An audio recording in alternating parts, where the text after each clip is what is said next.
예, 안녕하십니까. 현덕경영연구소 임성원 소장입니다. 오늘은 불교에서 가장 대표적인 용어인 무아와 공에 대한 말씀을 드리도록 하겠습니다. 무아, 공, 둘 다 뭐가 없다는 건데, 뭐 비슷한 말 같지 않습니까? 그런데 이제 그 강조된 시대가 다르기 때문에 의미가 조금 다릅니다. 그래서, 헷갈릴 수도 있고, 그것 때문에 이제 공부를 해 나가는데 어려움을 겪을 수도 있기 때문에 오늘은 이 이야기를 한번 정리를 해보도록 하겠습니다. 비슷한 개념이지만 좀 다르다. 그것은 시대가 달랐기 때문이다. 이렇게 이야기할 수 있겠습니다. 우선 새로운 단어가 그 시대에 나올 때는 그만한 이유가 있는 것이죠. 그러니까 어떤 새로운 상황을, 사상을 표현을 하고 싶은데 적당한 단어가 없을 경우에는 그것을 이제 만들어내야 되겠죠.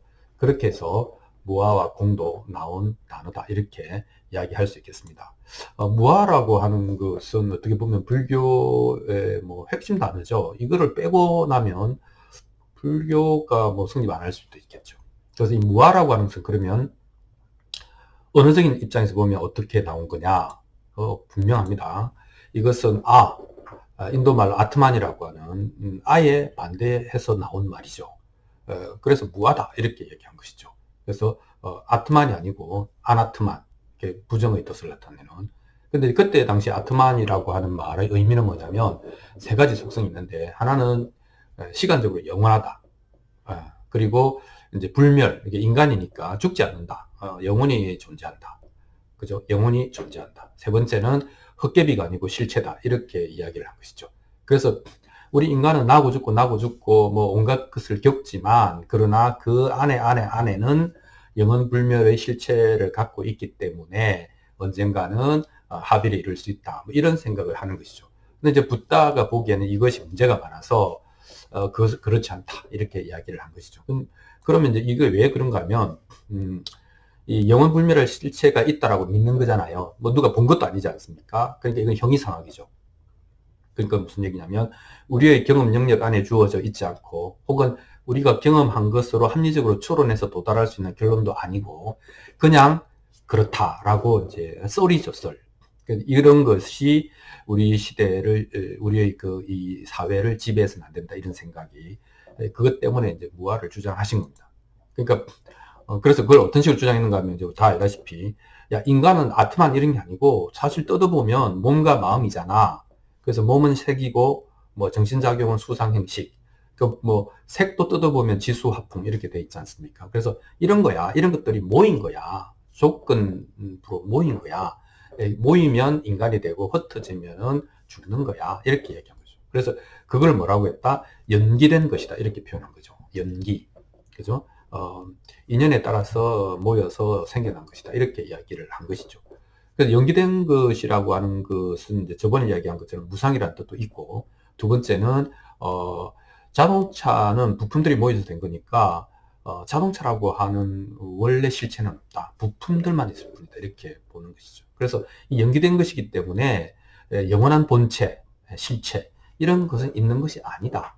라고 이제 논리를 이어나갑니다. 그러니까 이게 뭡니까? 경험에서 추론한 거죠. 몸과 마음, 이것은 무상하고 이것은 영원한 실체가 아니네. 그렇게 해서 경험을 가지고 추론해서 무아라고 하는 결론에 도달한 것이죠. 그래서 이제 이 오온이라고 하는 것은 인간 현상, 그리고 무아라고 하는 것은 추론해서 도달한 본질이죠. 본질은 무아다. 이렇게 이야기를 한 것입니다. 그래서 이제 이렇게 해서 이제 불교가 이제 인도 지성계에 아주 센세이셔널한 반향을 불러일으키고 이제 거대한 교단이 되었죠. 그러고 나서 수백 년의 시간이 흐르고, 물론 부처님은 돌아가시고, 그럼 그 수백 년의 시간 동안에 뭐가 있었느냐? 이제 이런 일이 생긴 겁니다.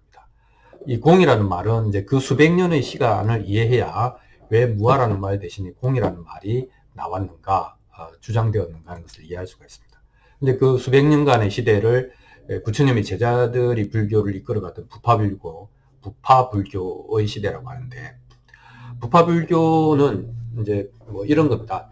아공인데 법유다, 이렇게. 그럼 무슨 얘기냐면 나는 무아 맞다, 인간은 무아 맞다. 근데 부처님이 설한 법은 진짜 아니냐, 그게 가짜일 수가 있냐, 이렇게 이야기를 하는 것입니다. 그러니까 물론 이제 현상도 이제 뭐 수십 개의 자성이 있는, 독자성이 있는 요소로 뭐 구분할 수 있다 이런 얘기도 했지만 가장 큰 것은 부처님이 설하신 법은 진짜다 이렇게 이야기를 한 것이죠. 그런데 이제 불교 교단에서 그럼 왜 그토록 법을 중요하게 생각했냐? 저번에 말씀드린 것처럼 부처님은 후계자를 지명하고 돌아가시지 않았거든요. 그게 뭡니까? 그 대신 내가 한 말, 그게 법이잖아요. 부처님이 쓸 법.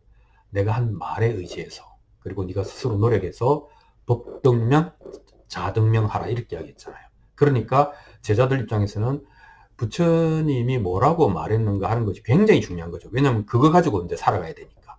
그래서 이 법을 어떻게 잘 정리하고 또 이게 법이 흐트러지지 않게 너는 니대로 듣고 나는 나대로 들으면 이게 법이 깨지지 않습니까? 그래서 그 법을 잘 정리해서 정리하고 그것을 후세에 물려주는 것.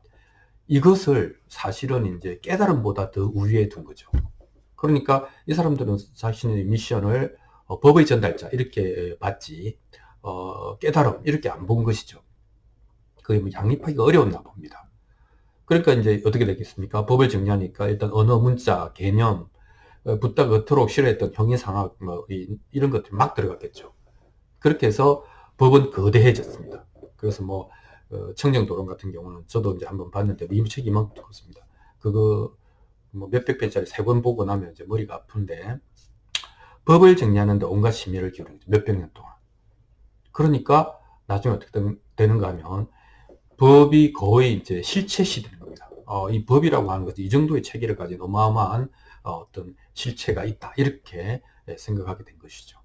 그런데 이제 그 몇백 년이 지나면서 이제 생각해 보면 깨달음을 구하는 자도 위안을 얻고자 하는 신도들도 이런 식의 그 법에 집착하는 사람들, 그걸 법집이라 그러는데, 그래서 큰 이득을 받지 못한 것입니다. 깨달음도 위안도 얻지 못한 것이죠. 그러니까 이제 여기에 대한 반대가 생겨나기 시작하는 겁니다. 그래서 어떻게 하냐? 야, 아만 무아가 아니고 법도 무아야. 실체가 없는 거야. 이렇게 하는 거죠. 왜냐하면 야, 법이라는 게 뭐야? 부처님은 돌아가시고 한 말을 우리가 정리한 거잖아. 우리의 언어, 우리의 논리학, 우리의 생각들이 다 들어가 있는 거잖아. 그건 개념의 체계에 불과하잖아. 개념이 어떻게 실체야? 그건 공이야. 이렇게 얘기한 거죠. 그러니까 그것도 무아야. 이렇게. 이때 무아라고 하는 것은 뭡니까? 본체가 없다, 실체가 없다라고 하는 의미에서. 그러니까 이게 헷갈리니까 공이야. 이렇게 얘기한 것이죠. 그래서 이 공이라고 하는 개념은 결국은 부처님이 돌아가신 이후에 한 수백 년 동안 부파불교가 그것도 뭐 정당성 있죠. 법을 그렇게 잘 정리했는데 그 지나치게 법에만 매달렸던 그 부분에 대해서 이제 그것을 어떻게 보면은 극복하려고 나온 개념이다. 이렇게 이야기할 수 있겠습니다. 그래서 이제 이 유명한 용어가 있습니다. 아공, 법공, 필경공 이런 표현이 있습니다. 나도 무하고, 그러니까 인간도 무하고, 법도 무하고, 그리고 모든 것이 무하다. 즉 실체가 없다. 필경, 구경 이런 표현을 쓰는데 마침내는 모든 것도 공하다는 것 또한 공하다. 뭐 이런 표현을 쓰기도 합니다. 그래서 이런 이제 문장으로 정리가 되는 것이죠. 그러니까 연기하기 때문에 무아라고 했잖아요. 연기하기 때문에 무상고 무아가 나왔는데 그런데 이 무아라고 하는 것은 공이라고 하는 말로 살짝 바꿔가지고 모든 것, 즉 인간뿐만 아니라 삼라만상 그리고 개념 까지도 모두 다 공이다. 이렇게 해서 공으로 일반화를 시킨 것. 이것이 공개념이라고 이야기할 수 있겠습니다. 또 어떻게 보면 여기까지는 부처님 생각의 복원, 이라고 생각할 수 있겠죠. 그래서 이건 어떤 공이 있다. 아니, 공 개념은 공로가 있다. 이렇게 말을 할 수가 있겠습니다. 이제 그런데 뭐든지 거기서 멈추면 좋은데 멈추지를 않죠. 이 공이 이제 선을 살짝 건드리기 시작합니다. 그러니까 좀 위험해지는데, 위험해진다고 해야 될까요? 어쨌든, 우리가 이제 어떤 새로운 게 생겨나면 이것이 발전인지 변질인지 우리가 사실은 잘 모릅니다. 하지만 이제 변화가 생기기 시작하는데요. 이 공 개념이 거기서 멈추지 않습니다. 그러니까 이게 원래 이 무아라든지 공이라고 하는 것은 뭐 내가 없다라든가 비어있다라고 하는 거니까 쉽게 말하면 네거티브한 스테이트먼트 아닙니까? 부정적인 표현이죠. 뭐 이게 이런 내용으로 구성되어 있다 이렇게 말하는 게 아니잖아요. 그냥 그거 아니다라고 표현하는 거잖아요. 그런데 어느 순간에 아까 이야기했지 않습니까? 부처님의 말이 중요해지면 우리가 법을 실체시하게 되고, 마찬가지로 공이라고 하는 것이 불교의 모든 개념을 포섭하게 되면 이 공이 무거워지는 겁니다. 공에 질량이 붙어서 공이 어떻게 되냐? 무거워지고 실체인 것처럼 생각되기 시작합니다. 그러니까 색즉시공으로 끝나지 않고 공즉시색이 된 것이죠. 야, 우리의 모든 현상은 공이야. 즉, 아공, 법공, 필경공 맞아. 그런데 거기서 끝나지 않습니다. 공즉시색이 나옵니다. 그러니까 공하기 때문에 모든 것이 가능한 거야 라고 이야기를 하는 것이죠. 이 말이 꼭 필요할까? 라고 하는 생각이 드는 겁니다. 그래서 이 공은 드디어 포지티브한 뭔가 내용이 있고 적극적으로 설명할 수 있는 또는 설명해야 될 것 같은 쪽으로 바뀌기 시작합니다. 그래서 진공묘유라는 말씀 들어보셨을 텐데, 야, 진짜 공하다는 것은 알 수는 없지만 묘하게 있다는 것도 돼. 그죠? 공은 그냥 텅 비어 있는 것이 아니야. 뭐 이제 우리가 이야기하는 뭐 양자역학 같은 경우를 보면 이 공간에서 쌍둥입자가 순간적으로 살아났다가 순간적으로 없어지는 생멸을 거듭하는 굉장히 에너지로 가득 찬 그것이 공이다. 뭐 이런 표현을 쓰기도 하죠. 근데 이제 그때 뭐 이런 생각을 했을 것 같지는 않고 어쨌든 공을 굉장히 포지티브하게 실체시하는 개념의 시작이 진공묘유다 이렇게 이야기할 수 있겠습니다. 근데 이제 여기서 끝이지 않고 공이 이제 결국 선을 넘습니다.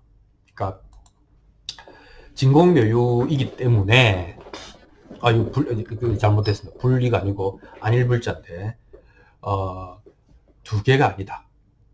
그러니까 공과 유, 뭐 생과 사 이런 것들을 두 개로 또 이제 흔히 이제 그 대성 쪽에서 소송을 폄하하면서 이 속세를 벗어나서 이제 해탈을 얻는다. 혹은 뭐 집착을 끊고 자유를 얻는다라고 하는 것, 이렇게 구분하는 것. 이것이 아니고 저것이다. 라고 하는 이 구분 자체가 문제가 있는 거야. 그러면 영원히 안 돼. 이렇게 표현을 하는 것이죠. 그래서 분리. 안일불자입니다. 부처불자가 아니고. 그 다음에 이제 무분별. 그러니까 그렇게 구분하고 판단하고 하면 안 돼. 이건 이제 선불교에서 뭐 불의사상이나 분별을 하지 말아라고 하는 것을 아주 못을 받고 있죠. 그래서 진공묘유는 이렇게 또 발전합니다. 전개됩니다. 그러면 어떤 얘기가 되냐면, 야, 번뇌를 끊고 보리를 정득한다. 뭐 이런 거라고 하면 또 구분이 있는 거잖아요. 그 진공묘유가 안 되는 거죠. 불의가 안 되고 그렇습니다. 그러니까 번뇌적 보리야. 그리고 생사적 열반. 그러니까 우리는 생사, 나고 죽고 하는 것의 그 윤회를 끊고 완전한 열반에 든다 이렇게 표현하는데, 생사가 그대로 열반이야. 그러니까 생사와 열반을 구분하면 거기는 또 문제가 생기는 거야. 이렇게 하죠. 중생적 부처. 우리는 뭐 어리석고 선하지 않은 중생이고 뭔가 부처라고 하는 이상적인 개념이 있고 우리 노력해서 거기로 가야 된다. 이런 생각이 다 네 머릿속의 생각이야. 그렇게 생각하는 동안에는 안 돼. 이렇게 이야기한 것이죠. 그러니까 그 초기 불교에서 이야기했던 분명히 이제 보리를 닦아서 깨달음을 얻어서 번뇌를 없애라. 또 생사를 벗어나서 열반을 얻어라. 중생의 위치에서 열심히 노력해서 부처의 위치로 가라. 이렇게 이제 저 언덕으로 넘어가자. 이런 얘기를 하잖아요. 그런데 이제 진공묘유에 오면 불의사상이라든지 무분별 이렇게 하면서 하나로 보는 생각이 생깁니다. 그래서 어떻게 되냐? 공이 좀 절대화되고 또 공이 모든 것의 배후나 근원에 있는 본질, 즉 실체처럼 이야기됩니다. 그런데 이게 뭡니까? 부처님이 아트만, 브라만 이런 형이상학적인 설정을 싫어했지 않습니까? 그런데 스물스물 다시 그쪽으로 가는 거죠. 뿐만 아닙니다. 부처님에 대한 생각도 바뀝니다. 부처는 원래 인간이었죠.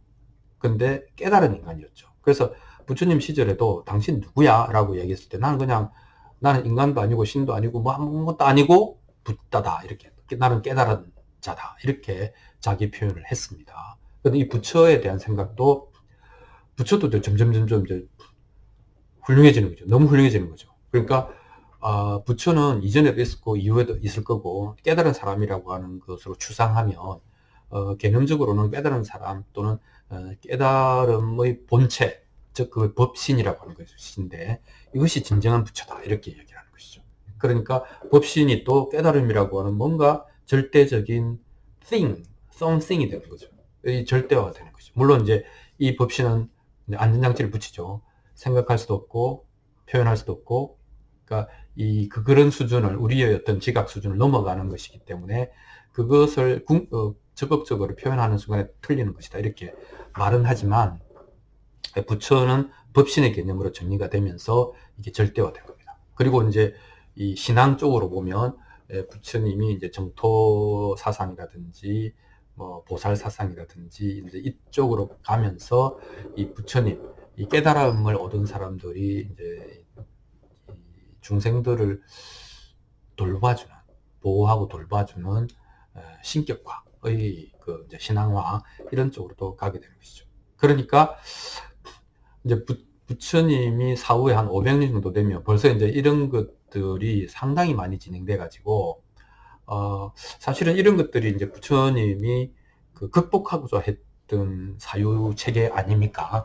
이 사유 체계가 이제 인간의 자유를 제도적으로 혹은 심리적으로 제약하고 있기 때문에 이거를 이제 벗어나려고 했었는데 다시 도로아미 타불이 되는 것일 수도 있고 또는 심화되고 풍부해지고 진화하는 것일 수도 있고 그건 이제 여러분의 판단에 맡깁니다.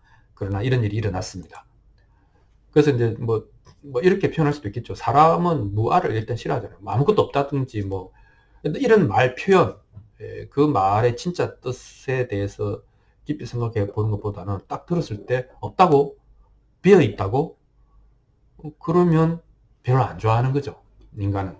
인간은 영원히 살고자 하고 뭐가 있었으면 좋겠고 누렸으면 좋겠고 자아가 좀 멋졌으면 좋겠고 이런 인간이잖아요. 인간의 속성이 그만큼 이제 그 강렬한 것이죠. 그래서 사람은 없는 걸 싫어하고 있는 걸 좋아하는 것이죠. 그래서 유아를 좋아한다. 그래서 무아의 개념은 공으로 만들고 공은 좀 절대적이고 실체 있는 것으로 만들고 부처의 개념도 단순한 인간이 아니고 그래서 부처도 막판에는 아팠다가 돌아가셨잖아요. 그런 것보다는 죽은 게 아니야. 그거는 그냥 생로병사의 무상함을 보여주려고 한 거지 죽은 거 아니야. 그러면서 이제 법신이라고 하는 절대화 또는 사후까지 주관하는 신격화 이런 쪽으로 가는 거죠. 그래서 무아를 싫어하고 유아를 좋아하기 때문에 이런 이제 현상들이 생기는 하나의 원인이 되지 않았나라는 생각이 듭니다. 어쨌든 그러나 이런 것들은 모두 이제 붓다가 극복하려던 것인데 하여튼 좀 아쉬움이 있습니다. 예, 이렇게 되어서 이 무아와 공은 개념이 비슷하다고 볼 수도 있지만 또 그런 어떤 시대적 맥락에 따라서 많이 다르고 심지어 이제 후기의 공, 지금의 공 사상은 사실은 많이 다릅니다. 많이 다른데 그래도 그 부처님의 근본적인 사상을 개성하고 오히려 더 정확하게 이야기하고 있다라고 이제 주장하는 것이죠. 그래서 이제 그거는 제가 이제 수행자가 아니잖아요. 그냥 저는 이제 글자를 쫓아가는 거 있으니까 하여튼 뭐 그런 정도로 요게 이런 맥락에서 다르구나 하는 정도의 이해를 가질 뿐입니다. 자, 오늘은 무아와 공에 대해서 비슷하지만 다른 의미에 대해서 한번 말씀드려 보았습니다. 여기까지 하겠습니다. 고맙습니다.